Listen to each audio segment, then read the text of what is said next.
जैसे कि पिछले एपिसोड में हमने देखा था, फैंग युआन रिफाइनिंग असाइनमेंट में नंबर 1 आ जाता है, जिस वजह से उसे एकेडमी के द्वारा 20 प्राइमरी स्टोन दिए जाते हैं। सीन शिफ्ट होता है और हमें 10 दिन बाद ट्रेनिंग फील्ड का सीन दिखाया जाता है, जहां एल्डर सभी बच्चों को कॉन्ग्रेचुलेट करते हैं कि उन लोगों ने अपने वाइटल गू को रिफाइन कर लिया। जिसके बाद वह उन्हें बताते हैं कि मैं तुम्हें आज पढ़ाने जा रहा हूँ कि कैसे तुम अपने मूनलाइट गू का यूज करके अटैक कर सकते हो। जिसके बाद वह उन सभी को बताते हैं कैसे कैसे क्या करना है और कैसे अटैक करना है। जिसके बाद वह एक अटैक कर भी दिखाते हैं और उन सभी से कहते हैं तुम सब इसे अपना दूसरा असाइनमेंट समझ सकते हो। 3 दिन बाद तुम सभी के बीच कंपटीशन होगा, जो उस कंपटीशन में सबसे ज्यादा मार्क्स ऑब्टेन करेगा उसे रिवॉर्ड में 10 प्राइमरी स्टोन दिए जाएंगे। एल्डर की बातों को सुनकर फैंग जंग बहुत ही खुश होता है और अपने मन में सोचता है, बिग ब्रदर, पिछले बार तुम लकी थे जो नंबर 1 आ गए थे, लेकिन इस बार के असाइनमेंट में मैं ही नंबर 1 आऊँगा और मैं तुम्हें अपने पैरों तले कुचल दूंगा। चाहे कुछ भी हो जाए, तुम इस बार नंबर 1 नहीं आ पाओगे। वो अभी यही सब सोचकर खुश हो ही रहा होता है कि तभी कोई एक मून ब्लेड शूट करता है, जिसे एक लड़का नोटिस करता है और जोर से चिल्लाता है, कहता है देखो कितना अच्छा मून ब्लेड है। जो सुनकर सभी उस मून ब्लेड की ओर देखते हैं और फैंग जैन भी उस मून ब्लेड को देखता है, जो डायरेक्ट जाकर एक ग्रास पपेट की गर्दन को उड़ा देता है। उसे देखकर फैंग जैन को लगता है कहीं इसे मेरे बिग ब्रदर ने तो नहीं शूट किया, और वह उसकी तरफ उसे देखने के लिए मुड़ता है। लेकिन तभी उसे एल्डर की आवाज़ सुनाई देती है, जो एक बच्चे की तरफ जाते हुए कहते हैं, ये मून ब्लेड तुम्हारे प्लेस से ही आया था, क्या तुमने इसे शूट किया है? जो सुनकर वह स्टूडेंट कहता है शायद मैंने इसे शूट किया होगा। जो सुनकर फैंग जैन की सांस में सांस आती है और वह कहता है, हाँ मुझे लगा इस मून ब्लेड को मेरे ओल्डर ब्रदर ने शूट किया है। जिसके बाद हमें फैंग युआन भी दिखाया जाता है। ये ब्लेड को किसी और ने नहीं बल्कि फैंग युआन ने ही शूट किया होता है, और वह अपने मन में सोचते हुए कहता है, हाँ मैं साफ साफ बच गया, वरना आज समय पक्की बात है पकड़ा जाता। मुझे अभी मैंने क्या गेन कर रखा है, मुझे इन लोगों को नहीं दिखाना चाहिए। जिसके बाद सभी बच्चे एक एक कर अपनी अपनी प्रैक्टिस करने लगते हैं। कुछ बच्चे मून ब्लेड शूट करने में कामयाब हो जाते हैं, बल्कि कुछ डी ग्रेड टैलेंट वाले बच्चे पीछे खड़े होकर सिर्फ उन्हें देखते रहते हैं और उनसे जलते हुए कहते हैं, मुझे सच में इनको देखकर बहुत जेलसी फील हो रही है। हम जैसे डी ग्रेड टैलेंट वाले गू मास्टर सिर्फ एक साइड किक की तरह हैं, जो हमेशा पीछे रह जाएंगे। जिसके बाद सभी बच्चे ऐसे ही अपनी अपनी ट्रेनिंग करते रहते हैं। थोड़ी देर बाद ट्रेनिंग क्लासेस खत्म हो जाती हैं। ट्रेनिंग क्लास खत्म होने के बाद सभी बच्चे अपने डॉर्मेट्री की तरफ जाने लगते हैं, जिनमें से हमें 2 बच्चों का सीन दिखाया जाता है। जिनमें से एक बच्चा कहता है, यार मैं बहुत ज़्यादा थक चुका हूँ, मैंने सिर्फ 3 ही मून ब्लेड का यूज़ किया और उतने में ही मेरे प्राइमल सी में जितने प्राइमल एसेंस था वो लगभग खत्म हो गया। जो सुनकर दूसरा बच्चा भी कहता है, हाँ यार मेरे साथ भी ऐसा ही हुआ, छोड़ो ये सब बातों को, चलो पहले कुछ खाने चलते हैं। जिसके बाद वह वहाँ से जाने लगते हैं और जाते जाते वह एक शॉप से गुजरते हैं, जहाँ का ओनर उन्हें आवाज़ लगाते हुए कहता है, यंग जूनियर ब्रदर्स, लगता है आप लोग की ट्रेनिंग क्लासेस खत्म हो गई हैं, तो क्या आप लोग ये ग्रास पपेट बाय करना चाहेंगे? ये आपकी ट्रेनिंग में हेल्प करेगा और साथ ही साथ इसके और भी बहुत सारे यूजेस हैं, आप इसका और भी अलग तरीके से यूज़ कर सकते हैं। जो सुनकर वो स्टूडेंट कहते हैं, इसका प्राइस क्या है? तो ओनर उसका प्राइस बताता है और कहता है इसका प्राइस 3 प्राइमल स्टोन है। जो सुनकर वह स्टूडेंट जोर चिल्लाते हुए देखे, क्या 3 प्राइमल स्टोन, ये बहुत ज़्यादा एक्सपेंसिव हो। तभी दूसरा बच्चा पहले वाले बच्चे से कहता है कि वैसे भी हमारा जो एप्टीट्यूड है वो बहुत ही कम है, ज़्यादा ट्रेनिंग करके भी हम कुछ भी नहीं कर पाएंगे, चलो चलते हैं यहाँ से। जिसके बाद वह शॉपकीपर को इग्नोर करके वहाँ जाने लगते हैं। शॉपकीपर उन्हें जाते हुए देखकर अपने मन में कहता है, कितने कंजूस हैं ये लोग, पहले साल में ही अपने प्राइमल स्टोन को बचाने की कोशिश कर रहे हैं। लेकिन तभी उसके सामने कोई आता है और उसे एक प्राइमल स्टोन देते हुए कहता है, मुझे 10 मून ऑर्चिड पेटल्स चाहिए। जो सुनकर वह उसकी तरफ देखता है और यह कोई और नहीं बल्कि फैंग युआन होता है, जो उसे प्राइमल स्टोन देकर उससे 10 मून ऑर्चिड पेटल्स मांग रहा होता है। जो देखकर वह शॉप का ओनर उस फैंग युआन को मस्का लगाते हुए कहता है, ओ यंग जूनियर ब्रदर, तो ये आप हैं, सच में आप लोग जानते हैं कि आपको अपना पैसा कहाँ खर्च करना है। रुकिए 2 मिनट रुकिए, मैं आपके लिए आपके 10 मून ऑर्चिड पेटल्स लेकर आता हूँ। जिसके बाद वह जाता है और मून ऑर्चिड पेटल्स लाकर फैंग युआन को दे देता है। फैंग युआन उसे लेकर वहाँ से निकल जाता है। जिसके बाद सीन शिफ्ट होता है और हमें इनका सीन दिखाया जाता है, जहाँ फैंग युआन टेबल पर बैठा हुआ होता है और वेटर को ऑर्डर देते हुए कहता है, वेटर मेरे लिए कुछ फूड तैयार करो। जो सुनकर वेटर कहता है, जी सर मैं अभी लेकर आया। जिसके बाद वेटर उसके लिए फूड लाकर उसके सामने रख देता है और उसे कहता है, सर आप इसे एंजॉय कर सकते हैं। जिसके बाद फैंग युआन उस फूड को खाते हुए अपने मन में सोचता है, यार मैं अभी बहुत ही मुश्किल सिचुएशन में हूँ, क्योंकि 2 गू को फीड करना बहुत ही मुश्किल है। मून लाइट गू तो मून ऑर्चिड पेटल्स खाता है, वही लीकर वॉर्म गू के लिए ग्रीन बैम्बू वाइन सबसे अच्छा ऑप्शन है, लेकिन इन दोनों को फीड करने में मुझे हर रोज़ अपने एक प्राइमल स्टोन को खर्च करना पड़ जाता है। हालांकि भले ही मैंने कुछ अलग अलग तरीक़ों से बहुत सारे प्राइमल स्टोन को कमाए हों, लेकिन फिर भी ये लगभग खत्म होने के कगार पर हैं। मेरे पास टोटल जो प्राइमल स्टोन की संख्या थी वह 40 थी, लेकिन अभी वो आधी हो चुकी है और सिर्फ टोटल मेरे पास 20 प्राइमल स्टोन बचे हुए हैं। और मेरे लिए सबसे अच्छी बात तो यह है कि मैं बहुत ही लकी हूँ कि जो ऑटम स्प्रिंग सिगार्डा है वह डायरेक्ट टाइम रिवर से पावर को अब्जॉर्ब करता है, वरना रैंक 6 के गू को फीड करना ये मुझसे कहीं से भी नहीं हो पाता और मैं इसे कभी भी नहीं कर पाता। तभी उस इन का ओनर फैंग युआन को आवाज़ लगाता है और कहता है, यंग मास्टर फैंग युआन, लगभग 10 दिनों के अंदर हमारे विलेज में एक मर्चेंट का ग्रुप आने वाला है जो यूजुअली ग्रेट क्वांटिटी में ग्रीन बैम्बू वाइन खरीदता है, और मुझे डर है कि उस समय ग्रीन बैम्बू वाइन की बहुत ज़्यादा शॉर्टेज हो जाएगी। इसलिए ये ओनर ने सोचा कि मैं आपको बता दूं, क्योंकि आपको ग्रीन बैम्बू वाइन बहुत ज़्यादा पसंद है। ओनर की बात सुनकर फैंग युआन कहता है, तो अच्छा ऐसा है, अगर मैं 1 जार ग्रीन बैम्बू वाइन खरीदता हूँ तो उससे मेरा लीकर वार्म 4 दिन तक उसे ड्रिंक कर सकता है। अगर मैं किसी चीपर वाइन पर शिफ्ट हो जाता हूँ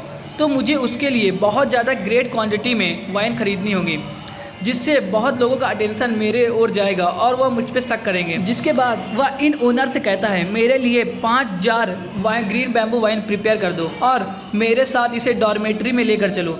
जो सुनकर वहाँ का ओनर कहता है, जी सर, और उसे फॉलो करने लगता है। फैंग युआन वहाँ से जाते जाते कहता है, यार सच में गू को रेस करना ऐसा है कि जैसे तुम किसी मिस्ट्रेस को रेस कर रहे हो। जिसके बाद सीन शिफ्ट होता है और हमें 3 दिन बाद ट्रेनिंग फील्ड का सीन दिखाया जाता है, जहां सभी बच्चे इकट्ठा हुए होते हैं और उनके सामने एक क्लोज कॉम्बैट का इंस्ट्रक्टर खड़ा हुआ होता है जो उन सभी को ज्ञान पेल रहा होता है और कह रहा होता है, देखो क्लोज कॉम्बैट बहुत ज़्यादा जरूरी है, और खासकर जब तुम गू मास्टर के इनिशियल फेज में हो तब तो तुम्हारे लिए क्लोज कॉम्बैट और भी ज़्यादा जरूरी है, क्योंकि जो मून ब्लेड होते हैं वो हाई अमाउंट में प्राइमल इसेंस को कंज्यूम करते हैं। और मान लो कभी तुम किसी से फाइट कर रहे हो और तुमने कई सारे मून ब्लेड शूट किए लेकिन फिर भी कुछ नहीं हुआ और साथ साथ तुम्हारा प्राइमल इसेंस भी कंज्यूम हो चुका है, तो तब तुम क्या करोगे? इसलिए तुम सभी के लिए सबसे ज़्यादा अच्छा होगा कि तुम सभी क्लोज कॉम्बैट पर ज़्यादा ध्यान दो। जिसके बाद वह ग्रास पपेट पर वार करते हुए उन सभी बच्चों को कई सारे स्टांस दिखाता है और कहता है कि तुम सभी को ये सब सीखना है, क्योंकि तुम सभी अभी इतने काबिल नहीं हो कि तुम अपने मून ब्लेड को अच्छे से कंट्रोल कर सको। जो सुनकर कुछ बच्चे आपस में बात करने लगते हैं और कहते हैं, क्या तुमने सच में अपने असाइनमेंट के लिए अपनी प्रिपरेशन कंप्लीट कर ली?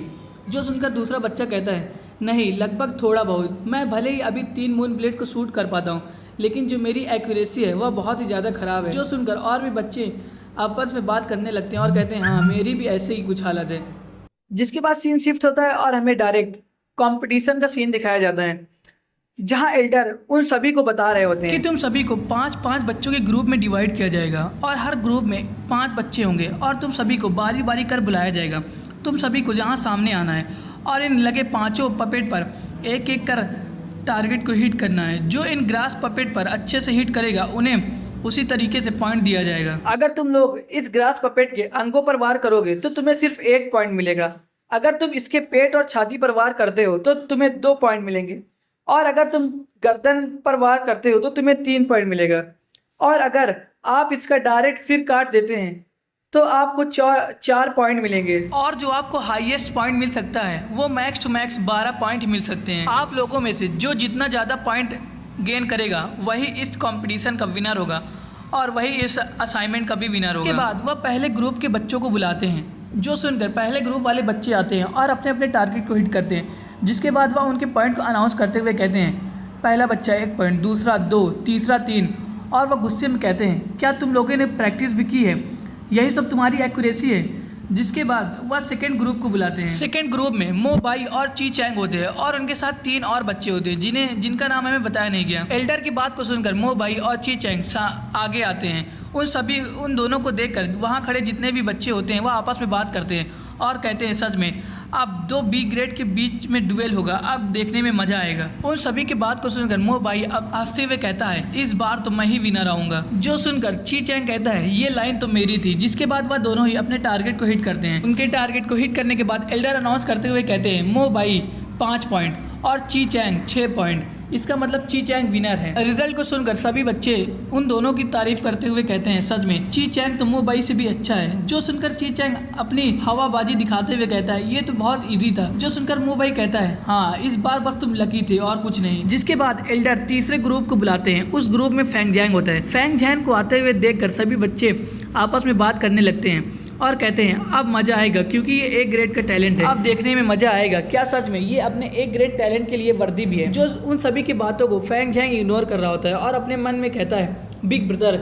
इस बार मैं तुम्हें दिखाऊंगा कि असली टैलेंट क्या होता है और मैं तुम्हें जरूर पीछे छोड़ दूंगा। जिसके बाद एल्डर उन्हें स्टार्ट करने का ऑर्डर देते हैं। जो सुनकर फैंग जैंग बहुत ही कॉन्फिडेंस में अपने पहले मून ब्लेड को शूट करता है, लेकिन तभी उसे एहसास होता है कि उसने शायद इसे मिस कर दिया और ये सोचकर वह बहुत ही ज्यादा परेशान हो जाता है। लेकिन ऐसा कुछ हुआ नहीं होता, बल्कि जो मून ब्लेड फैंग जैंग ने शूट किया होता है वो डायरेक्ट जाकर ग्रास पपेट के नेक पर लगता है और उसको काट देता है। जो देखकर सभी बच्चे उसकी तारीफ करने लगते हैं और एल्डर भी अपने मन में सोचते हैं ये बच्चा सच में बहुत ही ज्यादा लकी है।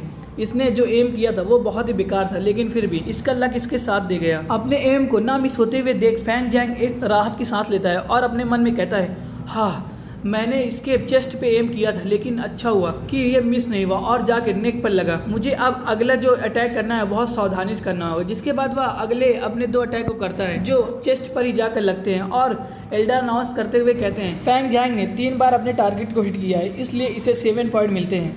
फैंग जैंग के रिजल्ट को सुनकर सभी बच्चे उसकी तारीफ करने लगते हैं और आपस में बात करने लगते हैं। एक बच्चा कहता है कि यार जो मैक्सिमम पॉइंट है वही 12 है और इसने पहले ही 7 पॉइंट गेन कर लिया है, इससे ज़्यादा तो कोई गेन भी नहीं कर पाएगा। इसका मतलब जो फैंग जैंग है वही इस कंपटीशन का विनर है। तभी दूसरा बच्चा कहता है नहीं अभी एक ग्रुप और बचा हुआ है और उस ग्रुप में कोई और नहीं बल्कि फैंग युआन है, जिसे इस एकेडमी का सी ग्रेड का टैलेंट जीनियस कहा जाता है। जिसके बाद एल्डर फैंग युआन के ग्रुप को बुलाते हैं। जो सुनकर फैंग युआन और उसका ग्रुप सामने आता है। फैंग युआन को देखकर कुछ बच्चे उसका मजाक उड़ाने लगते हैं और कुछ तो ये भी कहते हैं कि देखो ये आ गया ये सी ग्रेड का टैलेंट। और उनमें से एक बच्चा कहता है अगर इसने सबसे ज़्यादा हाई स्कोर किया तो मैं टट्टी खाने को भी तैयार हो जाऊंगा। जो सुनकर दूसरा बच्चा कहता है तुम्हें ऐसी बातें नहीं करनी चाहिए, क्या पता वो सच में सबसे ज़्यादा स्कोर कर ले और तुम्हें ये चीज़ें सच में करना पड़े। फैंग युआन इन सभी की बातों को सुनकर भी इग्नोर मार रहा होता है। जिसके बाद एल्डर फैंग युआन को टारगेट हिट करने के लिए कहते हैं। जो सुनकर फैंग युआन अपने टारगेट को हिट करने के लिए अपने मून ब्लेड को शूट करता है, जिसे देखकर फैंग जैंग अपने मन में कहता है बिग ब्रदर मुझे देखना है कि आखिर अभी तक तुमने क्या गेन किया है। साथ ही साथ एल्डर भी अपने मन में सोचते हुए कहते हैं मुझे भी आज यह देखना है कि क्या जो पिछले बार तुम असाइनमेंट में फर्स्ट आए थे क्या वह सिर्फ तुम्हारा लक ही था या सच में तुम्हारे अंदर उतनी पोटेंशियल है। जिसके बाद हमें फैंग युआन का सीन दिखाया जाता है जिसने अपने मून ब्लेड को शूट कर दिया था, लेकिन वह मून ब्लेड उससे मिस हो जाता है। जो देखकर सभी बच्चे उसका मजाक उड़ाने लगते हैं और कहते हैं सच में ये सी ग्रेड का ट्रैश ही रहेगा। एल्डर भी इस चीज़ को देखकर अपने मन में कहते हैं लगता है मैंने इसके बारे में कुछ ज़्यादा ही सोच लिया था, सच में सी ग्रेड का ट्रैश ही रहेगा। फैंग युआन को टारगेट मिस करता देख फैंग जैंग के खुशी का ठिकाना नहीं रहता और अपने मन में वो डिविल तरीके से हंसते हुए कहता है हा बिग ब्रदर इस बार मैं पक्की बात है जीतूंगा। अब अगर तुम अपने दोनों मून ब्लेड से भी हिट करते हो तब भी तुम मैक्स टू मैक्स 6 पॉइंट या 7 पॉइंट तक ही गेन कर पाओगे और तुम मुझसे ज़रूर इस बार हार जाओगे। मैं तुम्हें ज़रूर इस बार बीट कर दूंगा और आज में पता चलेगा कि ए ग्रेड और सी ग्रेड के टैलेंट के बीच में कितना ज़्यादा गैप होता है। तुम्हें सरेंडर कर देना चाहिए फैंग युआन, अब तुम मेरे काबू में हो। जिसके बाद फैंग युआन की तरफ से कुछ और मून ब्लेड शूट होते हैं। जो देखकर फैंग जैंग कहता है क्या तुम अब भी कोशिश करना चाहते हो? कर लो तुम कुछ भी कर लो, लेकिन तुम इस बार नहीं जीत पाओगे, तुम्हें मेरे सामने झुकना ही होगा। लेकिन तभी उसे एक सदमा सा लगता है क्योंकि सभी बच्चे हैरान होकर चिल्लाने लगते हैं और कहते हैं क्या उसने सच में 2 मून ब्लेड एक साथ हिट किए? क्या सच में उसके मून ब्लेड ने डायरेक्ट ग्रास पपेट की गर्दन को उड़ा दिया? और तभी एल्डर अनाउंस करते हुए कहते हैं गो यूए फैंग युआन 8 पॉइंट। जो सुनकर फैंग जैंग एकदम पागल हो जाता है और कहता है क्या 8 पॉइंट, ये कैसे पॉसिबल है? और वो पागलों की तरह जेलसी में इतना एकदम जोर से चिल्लाने लगता है और अपने सर को बैठ पकड़कर खूब जोर से चिल्लाने लगता है ये पॉसिबल ही नहीं, ये कैसे हो सकता है, ये मुझसे हमेशा आगे कैसे निकल सकता है, ये सी ग्रेड का होकर भी मुझसे आगे कैसे हो सकता है। तभी एल्डर की भी नजरें उसकी तरफ जाती है। तभी फैंग जैंग एल्डर से कहता है एल्डर ये पॉसिबल कैसे है? अगर उसने दोनों बार गर्दन को हिट किया है तब भी उसके जो मैक्स टू मैक्स पॉइंट होना चाहिए वो 7 होना चाहिए, आखिर 8 पॉइंट कैसे? एल्डर उसे ऐसे हरकतें करता देख अपने मन में सोचते हैं क्या ये एक छोटे से टेस्ट को लेके ऐसी हरकतें कर रहा है, ये हमारे आने वाले फ्यूचर क्लैन हेड के लिए कॉम्पिटिट करेगा। मैं इसे ऐसे करते हुए नहीं देख सकता, मुझे इसे समझाना होगा। जिसके बाद वह उसे बताते हुए कहते हैं, ध्यान से देखो उस ग्रास पपेट की गर्दन को, जो उसकी गर्दन है वो दोनों तरफ से प्रिसाइजली कट किए गए हैं। इसका मतलब ये है कि फेंग युआन ने 2 मून ब्लेड को एक साथ शूट किया था और उसके दोनों मून ब्लेड ने ग्रास पपेट की गर्दन को दोनों ने प्रिसाइजली काटा हुआ है दोनों तरफ से। इस वजह से मुझे इसे 8 पॉइंट देना पड़ा। जो सुनकर फेंग जैंग के आंख से आंसू आने लगते हैं और वो पागलों की तरह चिल्लाने लगता है और कहता है ये पॉसिबल कैसे, ये नहीं हो सकता। उसकी ऐसी हरकतों को देखकर फेंग युआन की भी नजरें उसकी तरफ जाती है और वो अपने मन में सोचते हुए कहता है, यही चीज़ तुमने मेरे प्रीवियस लाइफ में भी की थी। तुम्हारी ये मेरे खिलाफ जेलसी और तुमने मेरी लाइफ को बेकार बनाने में कहीं से भी कसर नहीं छोड़ी थी। जिसके बाद फेंग युआन उसके पास आता है और उससे कहता है, देखो तो तुम्हारी दशा कितनी दयनीय है। जिसके बाद वह उसे इग्नोर कर देता है और डायरेक्ट अपने रिवॉर्ड को क्लेम करने के लिए एल्डर की तरफ जाने लगता है। उसे ऐसे जाते देख फेंग जैंग को बहुत ही ज़्यादा गुस्सा आ रहा होता है। जिसके बाद एल्डर फेंग युआन के पास आते हैं और उसके कंधों को थपथपाते हुए कहते हैं, सच में बस तुम ऐसे ही मेहनत करते रहो, तुमने बहुत अच्छा किया है। और उसे उसका 10 प्राइमल स्टोन भी रिवॉर्ड में देते हैं। तो एपिसोड यही खत्म करते हैं, तो मिलते हैं फिर किसी नए एपिसोड के साथ। और एपिसोड खत्म करने से पहले मैं आप लोगों को बता दूं, देखो यार मेरे जो सेशनल एग्जाम है वो चालू होने वाले हैं, तो जो वीडियोस आएंगे वो वीक में शायद 1 ही 2 बार आ सके। तो यही था जो मुझे आप लोगों को बताना था। तो इसी के साथ अपना एपिसोड खत्म करते हैं, तो मिलते हैं फिर किसी नए एपिसोड के साथ।